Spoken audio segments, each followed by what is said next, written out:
কৰিব খুজিছে হি সঁচাকৈ গৰিহণাযোগ্য।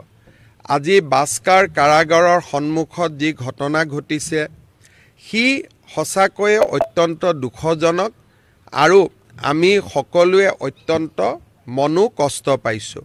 কাৰণ অসমৰ দৰে এখন সভ্য দেশত বা ভাৰতৰ দৰে এখন সভ্য দেশত ন্যায় প্ৰদানৰ প্ৰক্ৰিয়া সম্পূৰ্ণ কৰাৰ বাবে আদালতৰ ওপৰত আমি সদায় আমাৰ বিশ্বাস ৰাখিবই লাগিব। মহাত্মা গান্ধীৰ মৃত্যুৰ পিছতো ন্যায়ৰ প্ৰক্ৰিয়া হৈছিলে আৰু নাথুৰাম গডছেক শাস্তি দিবলৈও তেতিয়াও ন্যায়ালয়ে এবছৰৰ পৰা 2 বছৰ সময় লৈছিলে। ৰাজীৱ গান্ধীৰ মৃত্যুৱে হওক, ইন্দিৰা গান্ধীৰ মৃত্যুৱে হওক, প্ৰত্যেকটো ঘটনাৰ শাস্তি ন্যায়িক প্ৰক্ৰিয়াৰ মাজেৰে হৈছিলে।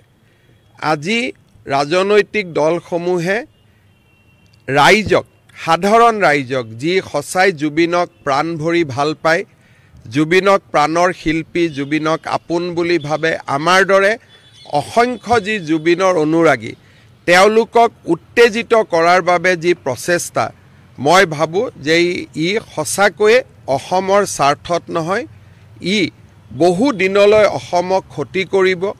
CA আন্দোলনে যেনেকৈ অসমক বহু দিনলৈ ক্ষতি কৰিছিল, এই ব্যৱস্থাটোৱে অসমক বহু দিনলৈ ক্ষতি কৰিব।